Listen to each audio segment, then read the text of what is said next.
friends, welcome back to my channel. My name is Lauren, you may also call me Lo, and today I'm bringing you my August wrap-up, or all of the books that I read in August.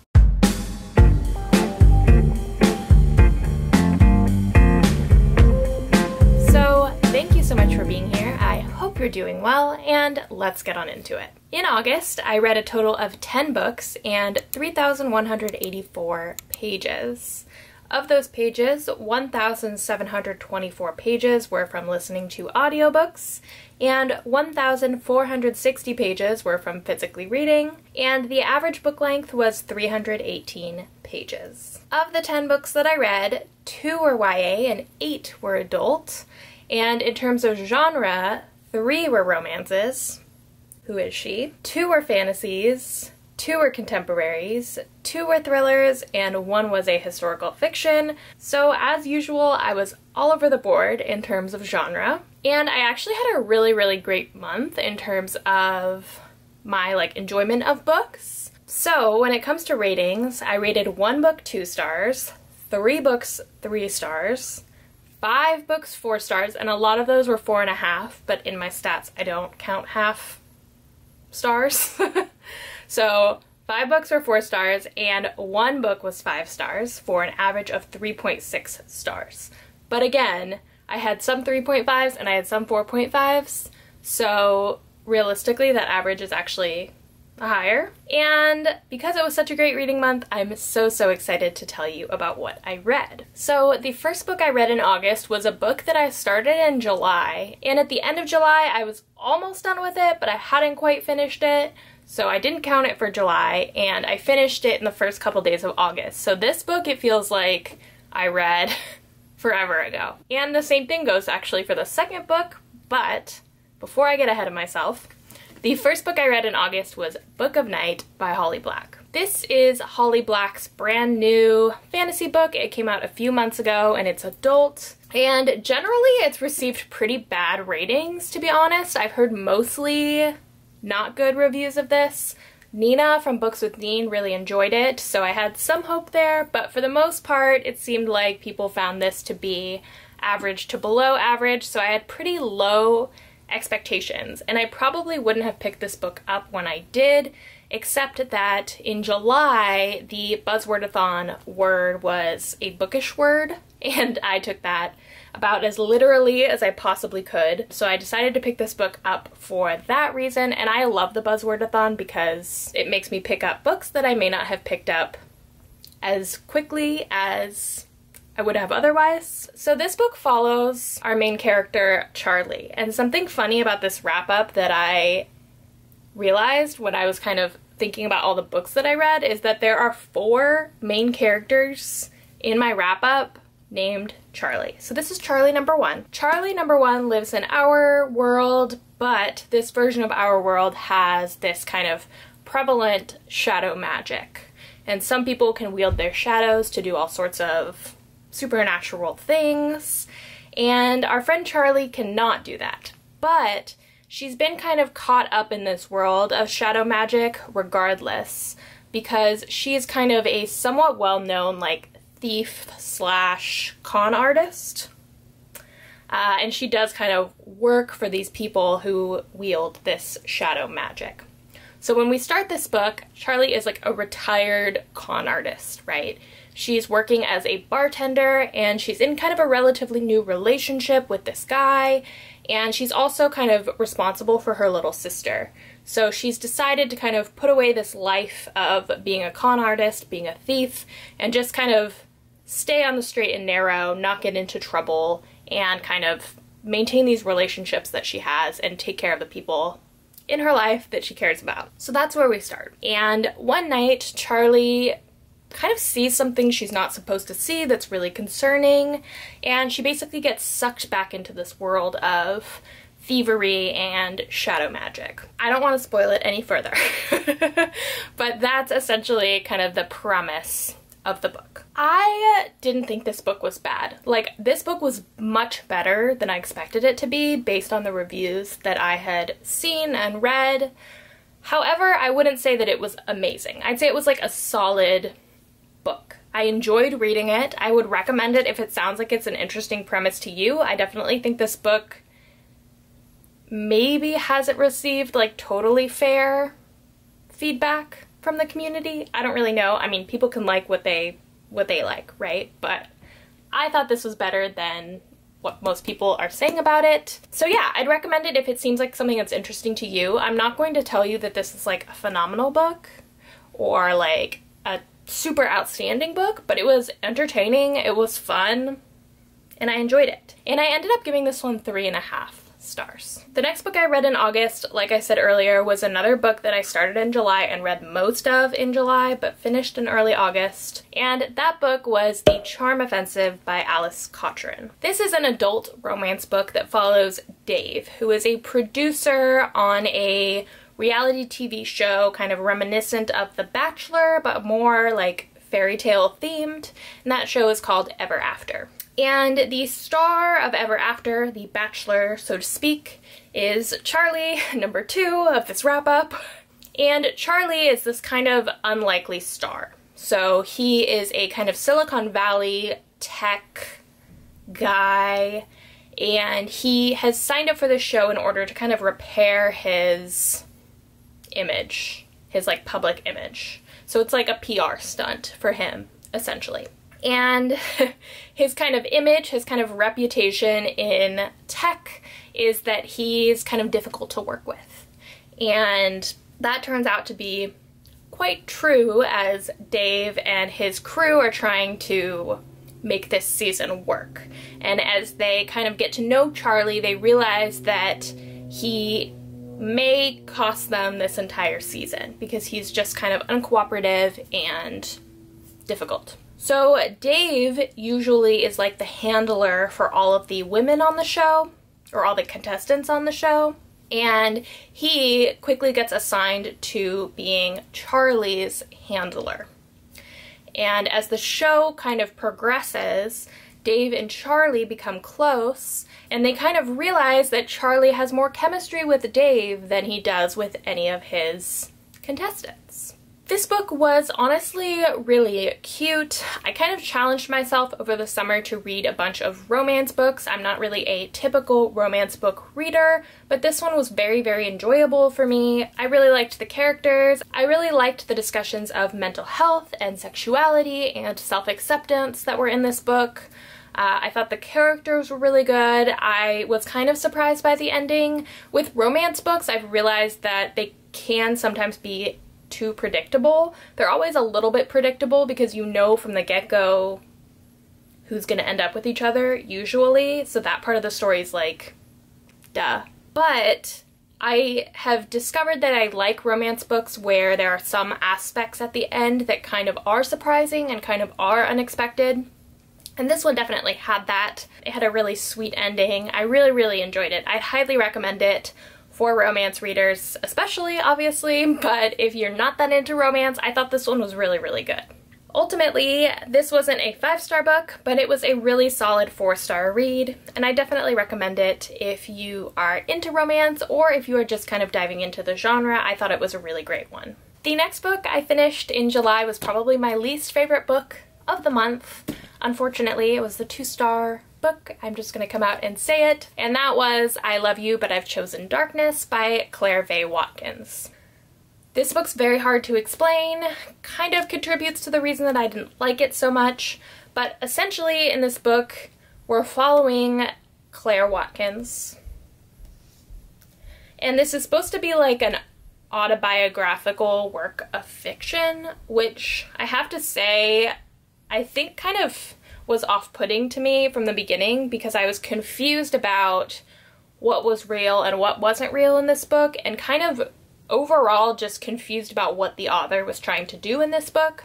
So we're following the author, and she is suffering from postpartum depression, and she kind of leaves her husband and child, baby, and goes to Reno and Vegas, basically like goes to Nevada, where she grew up, and we sort of get stories from her past and stories from her parents' past and some stuff happening in present day, But overall, I found it to be very, very disjointed, and it didn't kind of come together to form any kind of cohesive anything. It was just kind of pointless, in my opinion. I did not appreciate this book. There were some like very strange aspects of it, and there were some moments in this that I thought were really relatable and really funny and I appreciated, but ultimately I finished this book and kind of wished that I had spent my time elsewhere. So yeah, this was a 2-star book.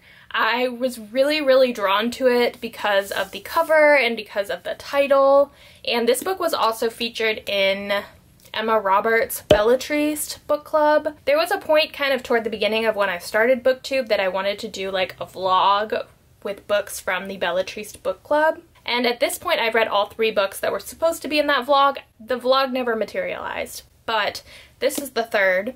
And I can tell you that this was a 2-star. Fiona and Jane was one of them. That was a 2-star. And the 3rd one was The Days of Aphrodite, which I liked more. I gave that 3.5. But overall, I'm really glad I didn't do that vlog because by and large, I didn't like the books. So I probably won't be taking more recommendations from that book club. But yeah, this was a no-go for me. Even though I Love You But I've Chosen Darkness was a disappointment, things generally went uphill from there. The next book that I read was In My Dreams I Hold a Knife by Ashley Winstead. This is an adult thriller that I absolutely fell into and became kind of obsessed with this month. I feel like I read this really fast once I kind of got into it. This was also the book that I read in my Read With Me video that went up this month, so if you'd like a rainy ASMR video to watch, go ahead and check that out. This book follows Jessica Miller, who is going to her 10-year college reunion at her very kind of elite, prestigious college called DeKalb University. And her goal at this reunion is to show everyone how amazing and enviable her life is, in contrast to kind of the situation that she was in when she graduated. And we quickly learn that when she graduated, she and her 6-person friend group had kind of been totally fractured because of the murder of one of their friends. At the reunion, one person is convinced that the killer is among them and is determined to kind of reveal the actual killer of Heather, who's the girl who died her senior year of college. This book, honestly, is probably the best thriller I've ever read. I didn't give it 5 stars, I'm giving it 4.5. Again, 5 stars I kind of reserve for things that I will reread, and it's hard to say whether I'll reread this thriller or not. It's hard to reread a thriller because you know the ending. However, there's a chance that I revisit this one because I think it just did such a great job of kind of depicting the very ugly side of people, especially when it comes to like jealousy and loneliness and betrayal. This book has a lot of unlikable characters. If you're a person who needs likable characters, I think you wouldn't like this book, but I think it kind of depicts what people will do to gain social acceptance and what people will do to kind of maintain status and like popularity, I guess, in a very kind of real and intense way. And I just thought this was really, really well done. I thought all the characters were really fleshed out and kind of unique in their personalities and kind of what they represented. And yeah, I just really, really liked this. So like I said, I gave it 4.5 stars. Would highly, highly recommend it. I'm definitely going to keep this one and kind of hold on to it because, again, I think it's the best thriller I've ever read, honestly. The next book I finished was a short one, and that was When the Tiger Came Down the Mountain by Nevo. This is the 2nd book in the Singing Hills cycle, which is Nevo's like fantasy novella series. The first book is Empress of Salt and Fortune, and I gave that 5 stars. I fell in love with it. I was so excited to pick this one up, and I actually picked it up when I did because I was approved for the arc of the 3rd book in this series, which hasn't come out yet. That one is called Into the Riverlands, and I wanted to read the 2nd book so I could get to the 3rd. This is a novella. Again, I read it in 24 hours, and this book did not fail me. Nevo's writing is so beautiful and so breathtaking that she makes you want to like reread the page that you're on like 3 times in order to fully absorb it. And I really appreciate her. I need to get to more of her books, but I digress. When the Tiger Came Down the Mountain follows our main character from book 1, Chi, who is a cleric. I learned that this book doesn't need to be read after the first one necessarily. They don't need to be read in order. They all follow the same main character, but kind of in different situations. I'm just like, I can't read things out of order. It's not going to happen for me. So this book follows Chi, obviously, in a completely different situation. So Chi is traveling with a companion, and basically they run into 3 hungry tigers. And they go kind of into hiding in this cave.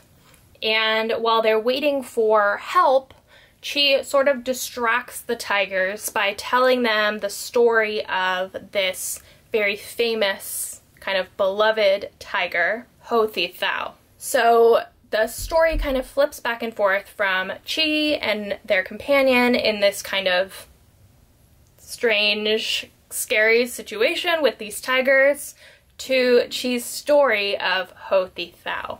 And as Chi tells this story, the tigers kind of correct them and correct the story based on what they think actually happened. So we get kind of the storytelling aspect, which I think is kind of the beautiful thing about this series. That's definitely the thing I loved about Empress of Salt and Fortune. And overall, I really, really enjoyed this, but it didn't quite hit the same mark as Empress of Salt and Fortune.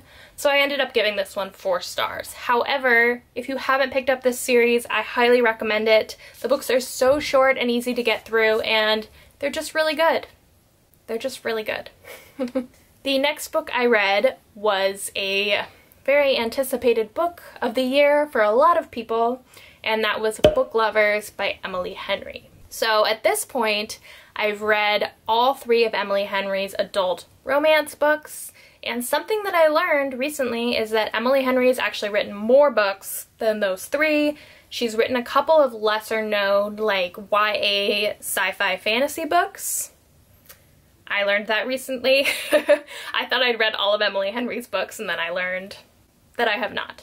So, this is the 3rd of Emily Henry's adult romance books, which I think have been her more popular books. And this book follows Nora Stevens, who is a very successful literary agent, as well as Charlie Lastra, Charlie number 3. And Charlie is an editor. And Nora and Charlie have sort of worked together in the past, but have never gotten along and have never worked well together. And the reason that they kind of started disliking each other was because Nora had presented this book to Charlie, and it was by this author that she was working with named Dusty, and the book took place in a town called Sunshine Falls. And Charlie thought that the description, the depiction of Sunshine Falls was just not at all realistic. And Nora had never been there, but they didn't get along, and Charlie ended up not kind of pursuing this book, and then Nora continued on with it, and it became this like very, very popular book that kind of sent Nora into success in her career.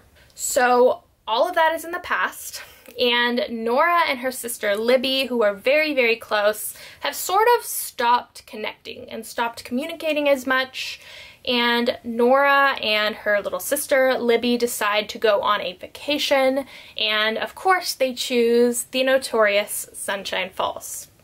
And there, unsurprisingly, they run into Charlie Lastra.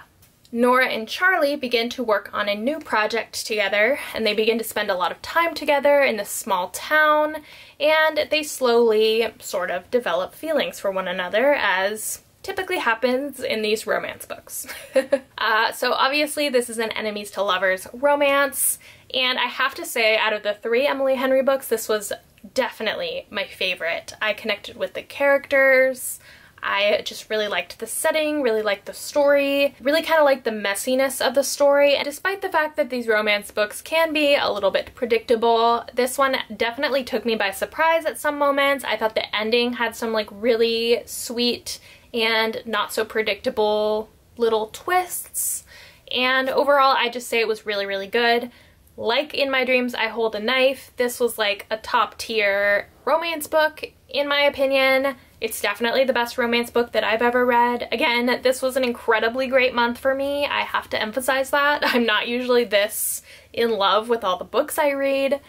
But yeah, this was a 4.5-star read for me. I super recommend it. If you're a person who doesn't typically read romance, I really think you'd enjoy this book. This book, I will say, also contains some kind of Easter eggs for Beach Read by Emily Henry. So if you're into kind of finding Easter eggs, that's something you really enjoy, I definitely recommend starting with Beach Read. I didn't find any Easter eggs related to people we meet on vacation. They may have been there and I may have missed them, but there are definitely some for Beach Read. The next book I finished in August was Allegedly by Tiffany D. Jackson. This is a YA thriller. And if you don't know, Tiffany D. Jackson writes pretty intense books about very hard-hitting topics, so buckle up. This book follows Mary Addison, who is a teenager living in a group home following her time in prison for having killed a baby at age 9. I know. So we're following Mary Addison as she's kind of navigating life in this group home. She has plans to get out of there. She wants to go to college, and she's seeing this guy who she wants to spend the rest of her life with, essentially. So the two of them have been planning, saving money. She plans to go to college. All this stuff is sort of in the works. You become really invested in her and her future. One day she discovers that she's pregnant, and the government wants to take her baby away because she's seen as an unfit parent because of her kind of criminal background. And Mary wants to keep this baby. More than anything, she wants to keep this baby. And she decides that it's time for the truth about her crimes and the truth about her past to come out. What to say about this book? This book, for the vast majority of it, I was really enjoying it. I thought it was really well done. I loved the commentary about the criminal justice system and racism in the United States, and I just thought it was really, really good. I thought it was really well done and did a good job of touching on these topics and creating this very compelling kind of suspenseful story. But the last chapter of this book ruined it for me. Like, ruined it for me. I thought that the twist totally negated all of the social commentary in this book, and it just made me so angry. It just made me so angry. So when I finished this book, which was a book that I thought I was going to give 4 stars to, I couldn't give it 2 stars because I did enjoy it very thoroughly for most of it, but I ended up settling on a 3-star, which is my lowest for Tiffany D. Jackson books that I've read so far. It was quite disappointing. Yeah, nothing else to say on that one, but I definitely would recommend Grown or Monday Is Not Coming over this one.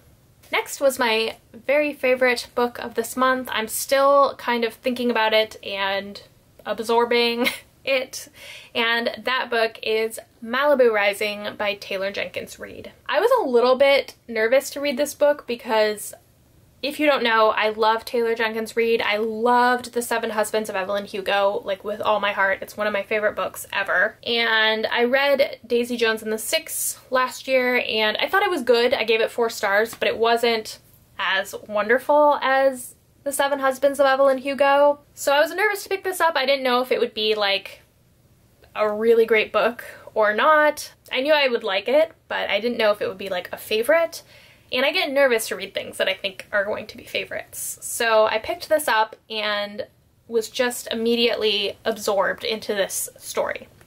So this book follows the Riva family, mostly the Riva children, and there are 4 of them, and they are the children of Mick Riva, who is one of the husbands in The 7 Husbands of Evelyn Hugo. So this is another kind of like Easter egg book. I definitely would read The 7 Husbands of Evelyn Hugo before reading this one if you want to kind of pick up on those things. But they are the children of Mick Riva and his wife, June. And we're following them in the present day as they're kind of getting ready for this annual party that Nina Riva, who is the oldest sibling, has every single year. And Nina has become kind of famous as this kind of model slash surfer. And as she's become more and more famous, this party has become bigger and bigger and more elaborate every year. So now, as they're gearing up for this party, it's supposed to be kind of the party of the year in Malibu. We also follow June and Mick in the past as they kind of meet each other in their relationship, as well as the kind of childhoods of the 4 Riva children. And we kind of learn about their family in the past, and we learn in the present that each sibling kind of has their own set of secrets. And we know from the beginning of this book that the party is going to end in a huge fire, and that by the end of the night this party is going to be out of control and the house is going to be engulfed in flames. So knowing that from the beginning, we're kind of piecing together what led up to this fire as we're getting to know this family. This was so good. It was so good. I was comatose after reading this. I literally was crying on the couch and I was like, I will never read a better book than this. And Sean was like, this is the most dramatic thing I've ever seen. But it's true. Like, that's how I felt after reading this book. It was so phenomenal. I also think that it was excellent timing for me reading this book because as I was reading this, there's obviously a lot of surfing that goes on in this book. And as I was reading this, Sean and I were planning a surf trip to Mexico in October, and I think this book just got me so excited for surfing. I haven't surfed in a really long time. Surfing is something that Sean and I kind of picked up during the pandemic while we were living in Washington, so while neither of us are excellent surfers, it's something that we both kind of fell in love with and really enjoy and have been really excited to do. Obviously, since we moved to Alaska, that hasn't really been a possibility, so we're so excited to go to Mexico for a surf trip, and I think this book just got me so hyped for surfing. In addition to like just how phenomenal and beautiful the story was. If you like books with lots of family dynamics, especially sibling relationships and parent-child relationships, I would definitely recommend this book. It's so good. I honestly recommend it to everyone. Like, if you haven't read this book, put it on your TBR, buy it, rent it from your library. Like, please, please, please, please read this book. It's so good. But start with Evelyn Hugo, for real. I will be mad if you read this before Evelyn Hugo. That's it. This was a 5-star. Obviously, phenomenal. One of the best books I've read this year, hands down. Loved it. All right. The next 2 books that I finished in August were books that I finished the very last day of the month, so I just barely squeezed them in. The first of these books was Heartstopper Volume 2 by Alice Oseman. I don't have that much to say about this. This is the second volume in the kind of Heartstopper series where we're following 2 teenagers, Nick and Charlie number 4, as they kind of fall in love with one another. Nick is this kind of jock guy who's just kind of discovering his sexuality, and Charlie has been out for a while, and the two in the first book develop this really cute friendship, and then they kind of begin to have feelings for one another, and in book 2 we're kind of picking up from there. I gave the first book 5 stars, and I just thought that book was so cute, so heartwarming. It made me like emotional. This one was also really cute and really heartwarming. I really enjoyed it. These books you can read super, super fast, so you really have no excuse not to try them out. This one I did really enjoy, but it didn't quite hit me the way that the first one did. So I gave it 4 stars. I will definitely be continuing this graphic novel series, but yeah, it was a 4-star book. It was really good. I would definitely recommend it. I would definitely recommend starting this series, but I liked the first one more. And finally, the last book that I read in August was In 5 Years by Rebecca Searle. This book I had never seen, never heard about on BookTube before, and I have this book because my sister gave it to me for Christmas, so I did finally pick it up. And this is I guess it's like a contemporary kind of magical realism book. So we're following Danny, who is a lawyer in New York City, and she basically has like her whole life together. On the same day, she gets engaged to her boyfriend who she loves, and she also interviews at this law firm that she's been dreaming of working for basically her entire life. So she goes to bed that night super satisfied with her life, but she has this dream. And in this dream, she is in bed with another man, and she's very in love, she's engaged, she's in this apartment that she doesn't recognize but really likes, and she wakes up feeling like this was not just a dream, that it was kind of maybe a premonition or something. Like, it just feels so real, and she can't kind of shake this dream. So she wakes up back in her normal life, and she quickly learns that her best friend is in a new relationship. And when Danny meets this boyfriend of her best friend, she realizes that he is the man from her dream. 100% same name, same person. This is the man from her dream. And she starts to kind of realize that what she saw was her future. And she doesn't want to betray her friend. She wants to stay with her boyfriend. Like, she doesn't want this future to play out the way that she's seen it. So she does pretty much everything she can to support her friend in her relationship and to kind of further her own relationship. She's just trying to avoid this at all costs. So this book I liked more than I thought I would based on the synopsis. I did find this book to be a little bit overly predictable. Something major happened about halfway through this book, and I was like, oh, so that's gonna happen, and then that's gonna happen, and then that's gonna happen. And I was kind of like, okay, that's kind of... Some things did take me by surprise toward the end, but for the most part, I just found this book to be very, very predictable. It definitely was better than a 3-star, not quite a 4-star, so I ended up settling on a 3.5 star for this one. Did I enjoy it? Yes, I did. So that is it for the books that I read in August. At the end of August, last day of August, I started 2 books. So I'm in the middle, I guess, of 2 books, although at the very beginning of 2 books is much more realistic. The first of those is Claire and the Sun by Kazuo Ishiguro. I'm reading this physically, and I'm buddy reading it with one of my best friends from high school, so that's super exciting. So far so good with this one, but I am not very far into it, as you can see. And the other book that I am currently reading is The Last Housewife by Ashley Winstead, who is the author of In My Dreams I Hold a Knife. So that is another adult thriller, and so far so good with that one as well. So look out for both of those books in my next wrap-up. If you're still here, please like this video. If you are new to my channel, please consider subscribing. I put 1 bookish video out every week, sometimes 2, if I can pull it off. If you're still here, thank you so much for being here. I always really appreciate it, and I will see you next time.